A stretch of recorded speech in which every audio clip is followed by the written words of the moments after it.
오늘 하나님의 말씀은 시편 12편 1절에서 8절입니다. 여호와여 도우소서. 경건한 자가 끊어지며 충실한 자들이 인생 중에 없어지나이다.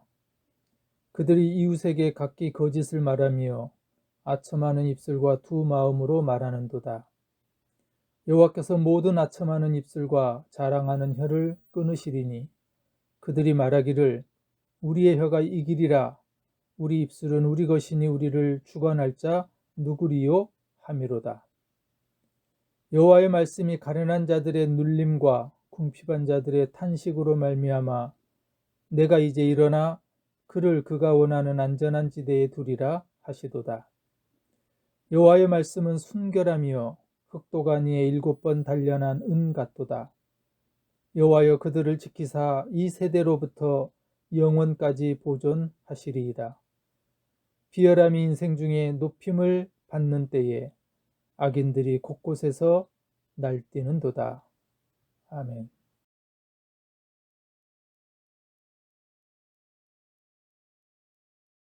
오늘 본문의 1절부터 4절에서는 도움을 구하는 다윗의 긴박한 호소가 숨겨져 있습니다. 오늘 본문의 표제어가 다윗의 시 인도자를 따라 8째 줄에 맞춘 노래라고 이렇게 되어 있습니다. 세번역에서는 지휘자를 따라 8현금에 맞추어 부르는 다윗의 노래라고 이렇게 번역을 했고, 현대인의 성경에서는 다윗의 시 성가대 지휘자를 따라 낮은 음으로 부른 노래라고 이렇게 각각 번역하고 있습니다. 즉 개역개정이 8째 줄에 맞춘 노래라고 하는 이 얘기는 원어로는 하쉐미니트 8째 음으로 이렇게 번역합니다.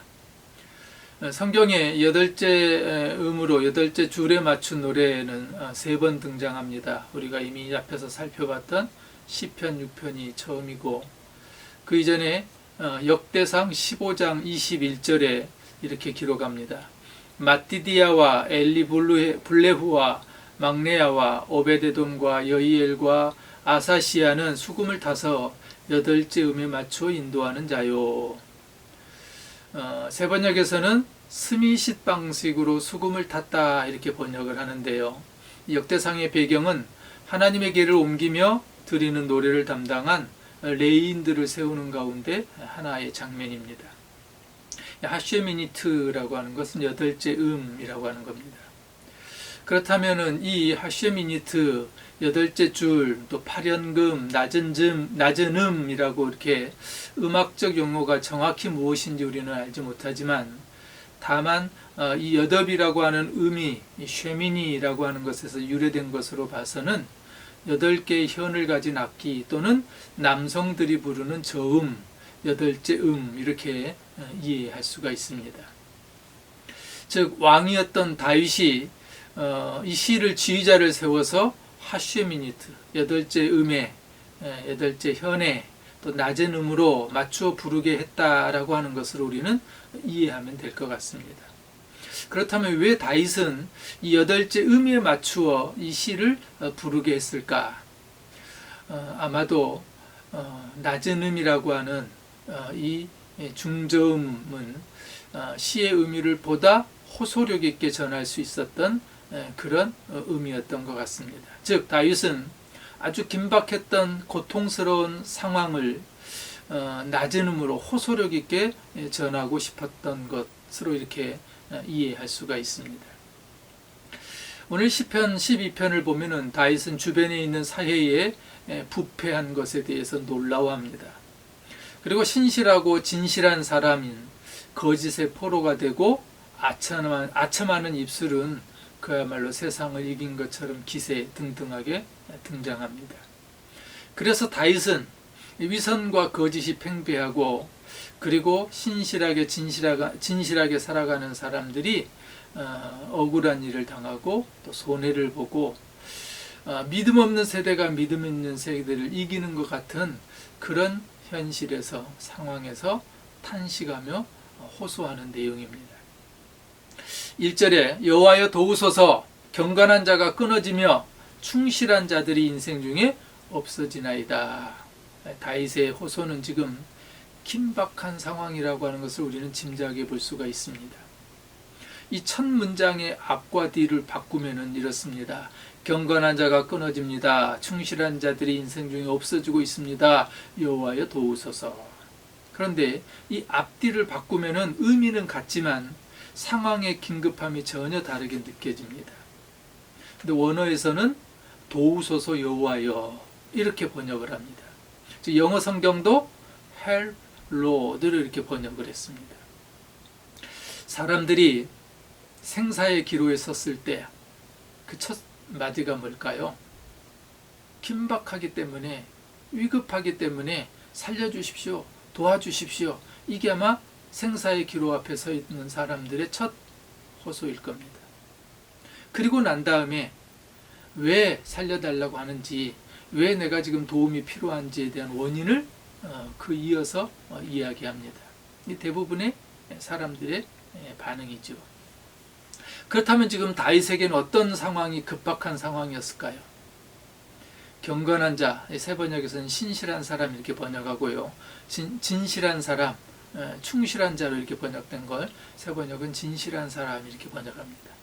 즉 신실하고 진실한 사람들이 끊어지고 지금 없어지고 있다는 얘기입니다. 이들은 하나님을 사랑하는 사람들입니다. 하나님을 전능자로, 구주로 신뢰하고 그리고 그 하나님의 날개에 피하고 그 하나님을 의뢰하고 의지하는 사람들입니다. 세상과 구별된 사람들이죠. 그런데 지금 그런 신실하고 진실한 사람들이 세상에서 끊어지고 없어지고 있는 긴박한 상황에서 다윗은 하나님 앞에 도와주십시오, 살려주십시오 라고 얘기하는 겁니다. 여기서 끊어지며 없어지나이다 라고 하는 이 단어는 원어로 보면은 완료형으로 되어 있습니다. 즉 진실하고 신실한 사람들이 이미 세상에서 끊어지고 다 없어져 버렸습니다 라고 하는 안타까운 표현입니다. 다윗은 그것이 고통스럽고 그것이 지금 도움을 구하고자 하는 이유였습니다. 2절에 보면은 그들이 이웃에게 각기 거짓을 말하며 아첨하는 입술과 두 마음으로 말하는도다. 그런데 앞에서 끊어지고 없어졌습니다 라고 하는 이 단어가 원어에서 완료형이었다면 말하는도다 이 시제는 미완료형으로 되어 있습니다. 즉 신실하고 진실한 사람 이미 세상에서 끊어져 버렸고 거짓말과 아첨하는 입술로 두 마음을 품고 살아가는 하나님 없는 사람들, 그 사람들이 다윗 주변에 있었던 겁니다. 거짓말과 아첨하는 입술은 당장의 유익을 취하는 것에만 빠져있는 이기적인 마음의 대표적인 사람들입니다.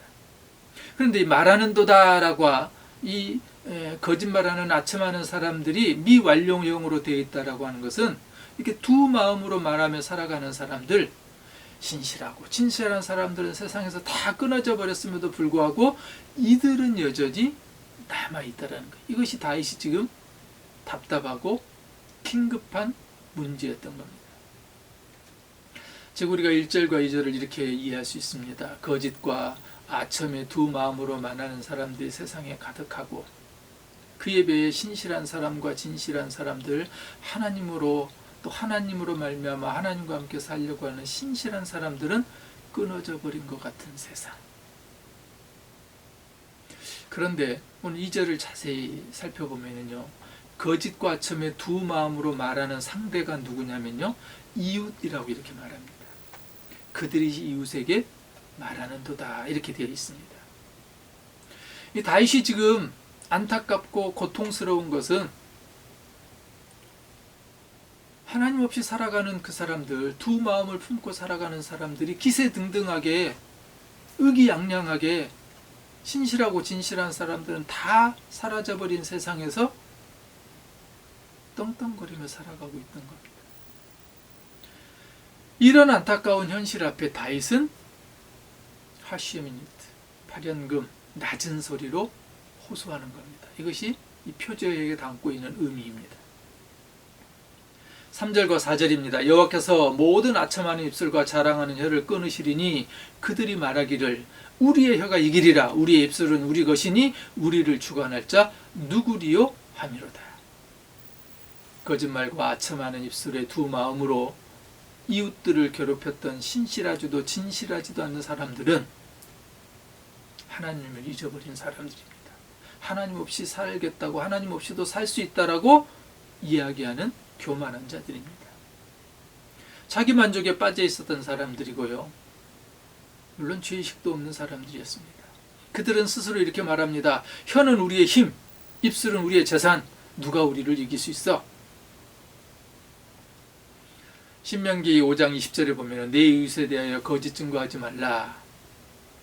그들에겐 더 이상 십계명이 그들의 삶의 계명이 아니었습니다. 그들에겐 더 이상 하나님의 말씀이 그들의 삶의 중심이 아니었습니다. 소위 말하는 아나무인, 하나님 없이 살아가는 사람들의 전형적인 특징이었습니다. 다윗의 고통은 바로 그것이었습니다. 하나님 없는 사람들이 기세등등하게 떵떵하게 살아가는 것에 대한 답답함, 긴급함. 그래서 그 호소를 낮은 음으로 호소력 있게 전하고 싶었던 겁니다. 믿음 없는 세대, 하나님 없이 살아가는 세상에 대해서 탄식하는 다윗을 보면서 오늘 우리들의 모습을 되돌아봅니다. 우리는 지금 이 시대에 하나님 없이도 살 수 있다라고 하는 세상, 하나님 없이도 충분히 잘 살 수 있다라고 아나무인으로 살아가는 그런 세상에서 우리는 다윗처럼 하나님 앞에 깊이 탄식하며 호소하는 심정이 있는가라고 하는 도전입니다. 입만 열면 남을 속이는 사람들이 대다수고 입술을 열어 놀려서 감사는커녕 겉다르고 속다른 사람들이 너무도 많습니다. 다윗은 바로 그런 문제 앞에 하나님 앞에 간절히 기도하기 시작한 겁니다.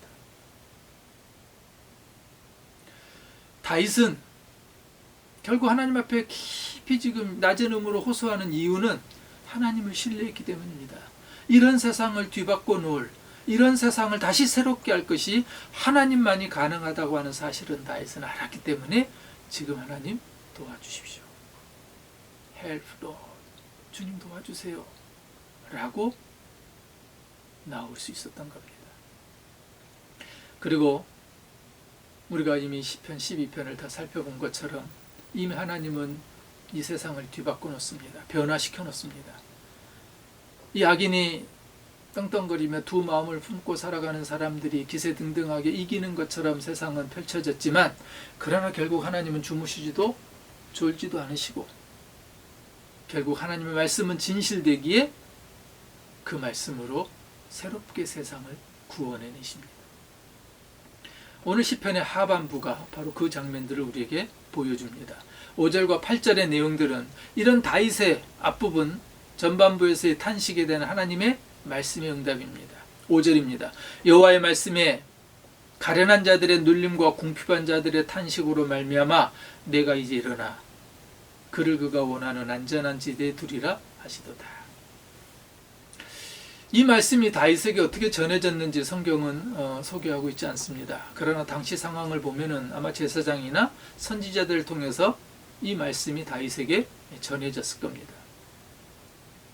다윗의 급박했던 탄원에 오늘 하나님 이제 일어나라고 일하기 시작하셨음을 언급합니다. 새번역은 이제 내가 일어나서 그들이 갈망하는 구원을 베풀겠다라고 이렇게 번역합니다. 아첨하는 입술, 거짓말, 두 마음을 품고 살아가는 사람들이 세상에서 떵떵거리고 이기는 것처럼 펼쳐지지만, 다윗의 시대만이 아니라 지금도 여전히 그렇게 우리에게 보여지지만, 하나님은 침묵하고 계시는 것 같지만 결코 침묵하지 않으셨고, 잠자고 계시는 것 같았지만 주무시고 계시지 않으셨습니다. 이제 정확한 때 일어나시는 분이 바로 하나님이셨음을 오늘 시편은 다윗의 이 묵직한 낮은 음의 긴급한 호소의 기도에서 알 수가 있습니다. 그리고 일어나시는 것만이 아니라 안전한 지도로 옮겨 주시는 분입니다.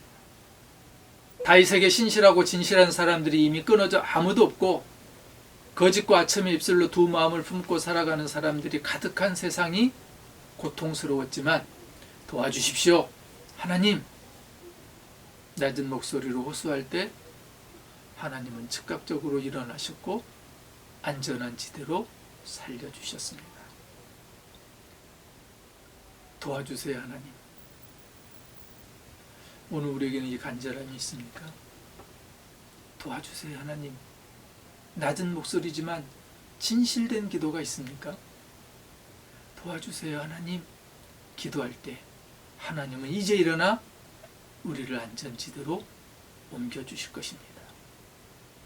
도와주세요, 하나님. 호소하는 이 다윗에게 하나님께서는 구원을 대안으로 약속해 주셨습니다. 6절과 7절입니다. 여호와의 말씀은 순결함이여 흑도가니에 7번 단련한 은 같도다. 여호와여 그들을 지키사 이 세대로부터 영원까지 보존하시리이다. 다윗은 하나님의 말씀을 은혜에 비유해서 설명합니다.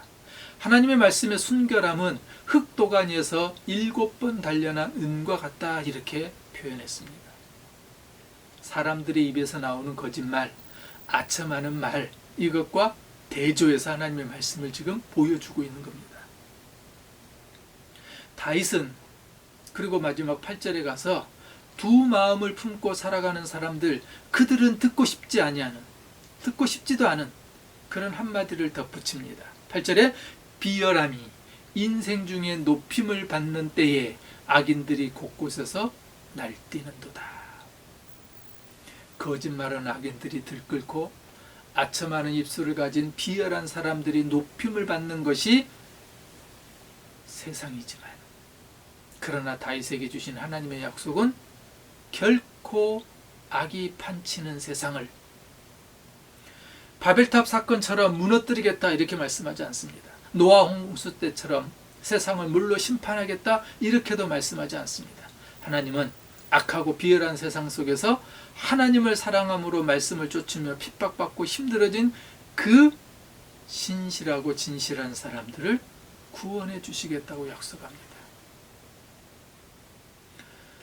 우리가 하나님의 말씀을 따라 살아가면서 어려움을 당하고 있다면 악하고 비열한 세상에서 세상과 타협하며 살아가는 것이 아니라 손해를 볼지언정 신실하게 진실하게 말씀으로 살아가며 어려움을 당하고 있다면, 세상과 다른 길을 걸으며 때로 그것 때문에 손가락질을 세상 사람들로부터 받고 있다면, 그 가운데서도 계속해서 하나님의 말씀을 쫓으며 살아가는 것, 그것이 오늘 다윗이 우리에게 가르쳐주는 교훈입니다.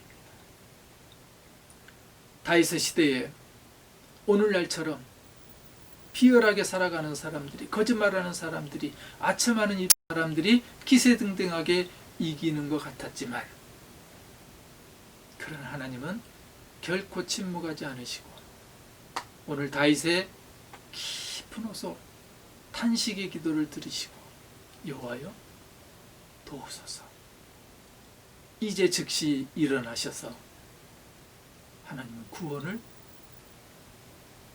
회복하시고 그리고 그들을 안전지대로 옮겨주십니다. 사랑하는 여러분, 오늘 다윗처럼 우리에게도 여호와여 도우소서, Help Lord, 도와주세요 주님, 그 간절함으로 나아가는 저와 여러분 되기를 소원합니다. 도와주세요 하나님. 오늘 우리의 개인의 영적인 삶을 위해서도 도와주세요 하나님. 오늘 우리의 가정의 회복들을 위해서도 특별히 도와주세요 하나님. 한국 교회를 위해서, 또 이 시대 이 나라를 위해서 다윗의 심정으로 주님 앞에 엎드려 간곡히 호소하는 저와 여러분, 그리고 하나님이 즉각적으로 즉시 일어나 우리의 모든 상황들을 가장 안전한 곳으로 옮겨주시는 은혜와 은총이 함께 하시기를 주의 이름으로 간절히 부탁을 드립니다. 아멘.